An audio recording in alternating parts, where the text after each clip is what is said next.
COVID-19, or coronavirus, is here. So it's important to have the correct information at hand, like knowing the symptoms: a high temperature, a cough, shortness of breath, or breathing difficulties. If you have symptoms, self-isolate to protect others and phone your GP. Visit hse.ie for updated factual information and advice, or give us a call. Protection from coronavirus. It's in our hands.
We sincerely hope that you will never be faced with this scenario, but this skill is an easy and effective tool that may potentially save an infant's life. If your child is choking, he may appear distressed. He may have a silent cough or cry. His face will be pale and his lips may be blue. If this happens, supporting your baby's head and neck with his head lower than the level of his chest, in between his shoulder blades with the heel of your hand, you need to hit him hard 5 times. 1, 2, 3, 4, 5. Don't worry about hurting your baby. You need to relieve this obstruction. Generally, back blows are enough to relieve the obstruction, but if your baby is still not breathing, you need to do 5 chest thrusts. This is done by using your 2 fingers in between the nipples, the lower half of his breastbone, going on an inward and upward motion to your baby's head. 1, 2, 3, 4, 5. You're going to continue doing chest thrusts and back blows until the object comes out or your baby goes unresponsive. If your baby goes unresponsive, you need to follow the guidelines for infant CPR. If you see the object in your baby's mouth and it is easy to remove it. However, never put your finger blindly into your baby's mouth, as you could push the object further back or you could injure the inside of their mouth, causing more problems. If your child has had a choking episode, they need to be followed up by a doctor. For parents, one of the most frightening things that can happen is that their baby stops breathing.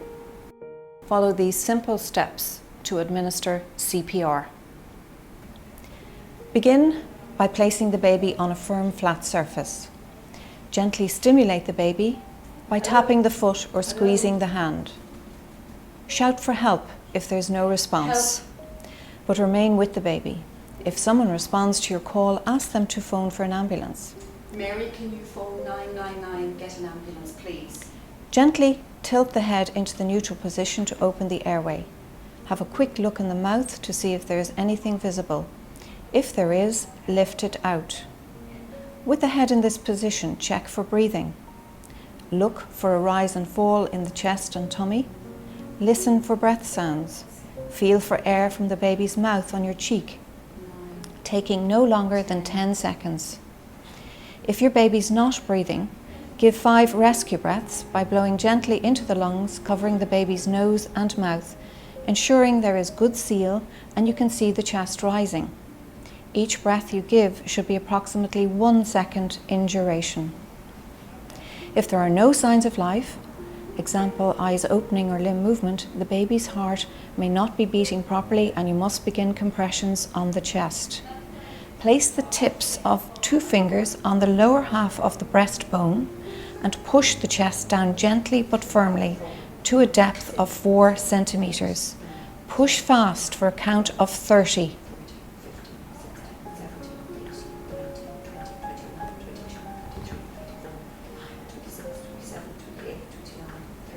Then give 2 breaths, followed by 30 compressions. Continue this sequence for 1 full minute.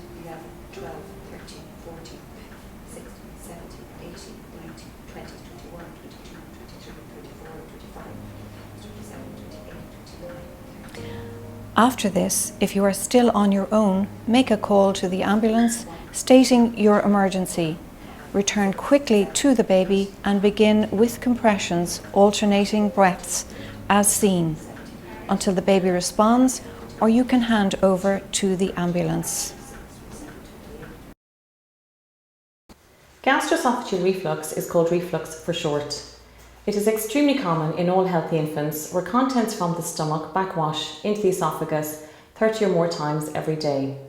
Some of it will be vomited or spat out, but most slides back down into the stomach. The frequency of reflux declines as baby gets older and generally decreases towards the end of the first year of life and is unusual in children older than 18 months. In the majority of infants, a focused history and physical examination will confirm that the reflux is uncomplicated and little further evaluation or intervention is usually required. Simple measures will usually help control the symptoms, like positioning your baby upright after feeds for about 10 to 20 minutes as they get their wind up, elevating the head of the mattress in the bassinet or cot with a small rolled up towel underneath the mattress, or thickening the feeds with a thickener. Warning signals that may suggest symptoms of obstruction or disease in a refluxing infant include the following: the presence of green bile in the vomit, gastrointestinal bleeding, which is characterised by blood in the vomit or blood in the stools, consistently forceful vomiting after every feed, onset of vomiting after 6 months of life, abdominal tenderness, abdominal distension, recurrent pneumonias or chest infections, constipation, and diarrhea. Infants who have reflux and are not gaining the appropriate amount of weight for their age need to be seen by their GP or referred to a paediatrician for review. Reflux and poor weight gain also may be caused by food protein-induced gastrointestinal disease, and this is often referred to as cow's milk protein intolerance, because cow's milk protein is the most common trigger. All formula milk or non-breast milk is made up of cow's milk and will contain the cow's milk protein, whey and casein. Breastfeeding children can also develop cow's milk protein intolerance. For mothers who are breastfeeding, if they have a high dairy intake in their daily diet, some of the cow's milk protein will pass directly into their milk and subsequently into their child when feeding them. Symptoms may include the following: taking longer to feed, pulling off the breast or pulling off the bottle after soon starting a feed, crying associated with feeds, difficulty to burp and wind after feeding, lifting their legs a lot and passing a lot of wind, or being unsettled while they sleep. For most formula-fed infants with reflux and poor weight gain, which is thought to be due to cow's milk protein intolerance, we suggest a 2-week trial of an extensively hydrolyzed formula. For breastfeeding babies, we would advise the mums to remove all sources of beef and dairy from their diet and to replace with an equivalent substitute, ensuring they are getting sufficient amounts of calcium and vitamin D in their daily intake. Products that contain cow's milk protein or dairy products include such items like milk, cheese, yogurts, chocolate, ice cream and cream. The response to this change is often more delayed than in formula-fed infants because it takes some time to eliminate the offending protein from breast milk, and small amounts of milk or beef protein may be found in foods. If there is not a clear response to the diet change during the trial, other diagnoses and treatments should be explored. If you are concerned, please see your GP or paediatrician.